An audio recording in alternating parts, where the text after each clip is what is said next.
द्वारा तो देवताओं का जन्म होता है, जैसे इंद्र इत्यादि जो देवता थे वो अदिति माता के द्वारा आए। अब एक बार की बात है, कश्यप जी महाराज शाम के समय पूजन में बैठने जा रहे थे। शाम के समय वो पूजा करने जा रहे थे और जब संध्या के समय पूजा करने जा रहे थे तो दिति माता उनकी पत्नी महाराज कश्यप जी के पास में पधारी। कश्यप जी महाराज से कहती हैं, प्रभु कृपा करके एक बात मैं आपसे पूछूं, आप कृपा करके मुझे बताइए। कश्यप जी महाराज ने कहा, देवी मुझे अभी तो बताने का टाइम नहीं है, संध्या का समय है, पूजन का समय है, इसलिए पूजा करने के बाद में आपसे बैठकर थोड़ी चर्चा करूंगा, अभी मत परेशान करो। लेकिन दिति माता परेशान करने लगी। दिति माता कहती हैं, स्वामी आप ऐसी बात कर रहे हो जैसे कि मैं अनजानी हूं आपके लिए, आप मुझसे बात करिए ना। मेरा प्रश्न ये है कि सरकार, मेरी जितनी भी बहनें हैं, आपकी जितनी भी पत्नियां हैं, सबके द्वारा बालकों का जन्म हो चुका है, लेकिन मैं अभी भी ऐसे की ऐसे बैठी हूँ, मुझे अभी भी कोई पुत्र प्राप्ति नहीं हुई। कृपा करके ऐसा करिए कि मुझे भी कोई औलाद हो जाए, मुझे भी कोई पुत्र मिल जाए। कश्यप महाराज ने कहा, जिद मत करो, शाम के समय की बात है, हम बाद में आपसे बात करते, लेकिन नारी है और नारी का स्वभाव होता है जिद्दी। अगर वो जिद करती हैं, अगर परेशान कर रही, चिल्ला रही, तो आपका मतलब बनता है कि जब नारी का स्वभाव जानते हो तो आप उसी तरह से हैंडल कर लो उसको। आप उससे ज्यादा टाई टाई करेंगे तोता की तरह तो महाभारत खड़ी हो जाएगी। इसलिए सामने वाला गुस्सा वाला है, सामने वाला थोड़ा सा बहुत ज्यादा क्रोधी स्वभाव का है, तो आपको उसके सामने निर्मलता से बात करना चाहिए। और यदि आप भी उसकी तरह बन गए तो आप में और उसमें कोई भी अंतर नहीं होगा। महाराज अब देवी जी की बात को मान लिया, बातें करने लगे।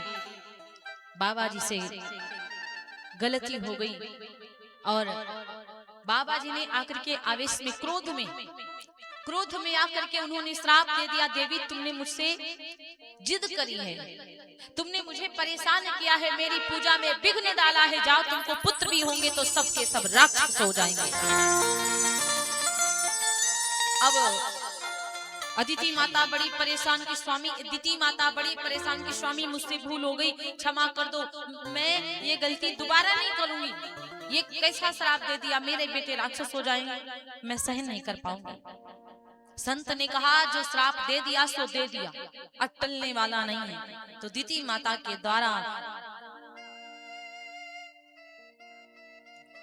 दिति माता जब गर्भवती हुई तो लगभग 100 वर्ष व्यतीत हो गए। महाराज 100 वर्ष तक गर्भ में रखने के कारण माता ने कष्ट से व्यथित होकर के इन जय और विजय को यमन पुत्रों के रूप में पैदा किया।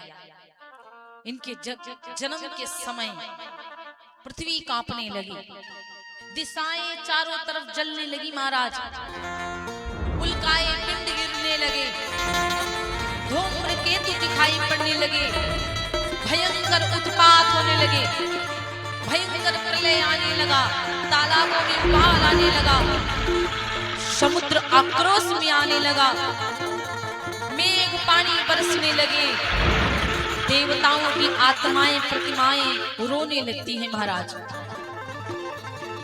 तब देखा कि देवी के द्वारा 2 बालकों का जन्म हुआ है, तो महाराज श्री कश्यप जी आकर के उन दोनों का नामकरण करते हैं। एक का नाम रखा हिरण्याक्ष, दूसरे का नाम रखा हिरण्यकश्यप। देवी अदिति के द्वारा बड़े बड़े राक्षसों का जन्म हुआ। देवी दिति माता ने देखा, अदिति माता से देवता हुई, दिति से दैत्य हुई। इनका नाम पड़ा हिरण्यकश्यप और हिरण्याक्ष। माता दिति ने जब अपने बच्चों को देखा तो बड़ी घबराहट में है, स्वामी आपने श्राप देकर ठीक नहीं किया, ऐसे भयंकर बेटा हुए हैं, ऐसे भयंकर दोनों हुए हैं कि पृथ्वी कांप रही है, चारों दिशाएं जल रही हैं, चारों दिशाओं में आफत ही आफत हो रही है महाराज, ये आपने क्या श्राप दे दिया। हिरण्यकश्यप जो धर्म बिगाड़े, हिरण्यकश्यप कौन है? जो धर्म बिगाड़े, भोग वृत्ति, दूसरे का धन छीने। हिरण्याक्ष जो स्वर्ण पर नजर रखे, सोने पर नजर रखे, लोभ वृत्ति। हिरण्याक्ष वो व्यक्ति होता है जिसके भीतर लोभ भरा होता है, जिसके भीतर लालच भरा होता है। हिरण्यकश्यप वो होता है जो काम में रहता है, क्रोध में रहता है, दूसरे के धर्म को बिगाड़ता है, वो हिरण्यकश्यप होता है महाराज। इसलिए यदि हम कोई भी कार्य करें, चाहे वो अपने घर पे विवाह करें बेटी का, या बच्चों का मुंडन करें, मुंडन संस्कार, अर्थात हम कोई धर्म कार्य करें, तो हमें तो कदापि क्रोध नहीं लाना है। दोनों भाई नित्य 4-4 हाथ बढ़ने लगे महाराज। लोभ नित्य प्रति बढ़ता है, अगर लोभ एक बार आ जाए तो बढ़ता ही रहता है, लोभ कम नहीं पड़ता है महाराज। वृद्धावस्था में काम कम हो जाता है, परंतु लोभ ज्यादा बढ़ जाता है। जवानी में इतना लालच नहीं होता जितना बुढ़ापा में लालच आता है। जवानी में काम वासना ज्यादा रहती है, लोभ कम रहता है। जवानी में काम वासना को ही मारना, भगवान का भजन ही करना समझ लो आपके जीवन का बहुत बढ़िया कार्य। जवानी में भोग वृत्ति ज्यादा लोगों में रहती, लेकिन बुढ़ापा में लोभ ज्यादा बढ़ जाता है, लालच ज्यादा आ जाता है। भले ही खाना पाए भोजन, भले ही अच्छी चीज पा ना पाए, पूरे दांत नहीं है, सारे ब्रेकर टूट गए, फिर भी उनको लालच ही लालच, लालच ही लालच, लालच ही लालच। और जिस व्यक्ति के भीतर लालच होता है उसका कल्याण कैसे होगा महाराज? हिरण्याक्ष जाकर पृथ्वी को लेकर समुद्र में डुबो दिया। पृथ्वी माता पर जितने भक्त थे वो आसमान में उड़ रहे थे, जितने पापी थे वो समुद्र में डूब गए। अब भगवान की विनती करने लगे, देवता प्रभु त्राहि माम आकर के पृथ्वी की रक्षा करो, पृथ्वी की रक्षा करो। अब जैसे इतनी बात भगवान नारायण जी सुनते हैं, तो ब्रह्मा जी बैठे हुए थे कमल पुष्प पर, तो उनको अचानक से छींक आ जाती है। और जैसे ब्रह्मा जी को छींक आ गई तो उनकी नाक से छोटा सा सूकर निकला, और जैसे ही छोटा सा सूकर निकला, वो सूकर बड़े आकार में आ गया। उन्हीं का नाम पड़ा वाराह भगवान। बोलिए वाराह भगवान की।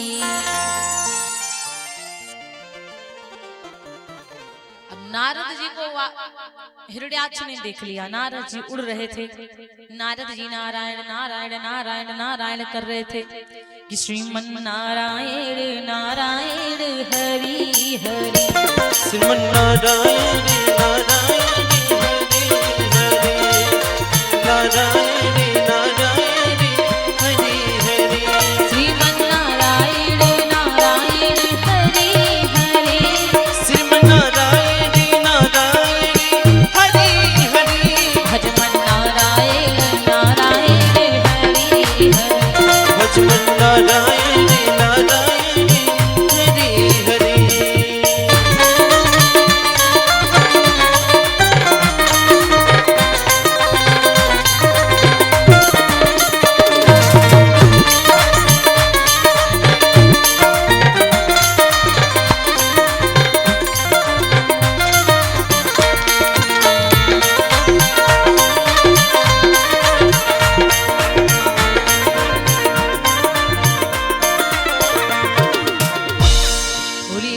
भगवान की जय।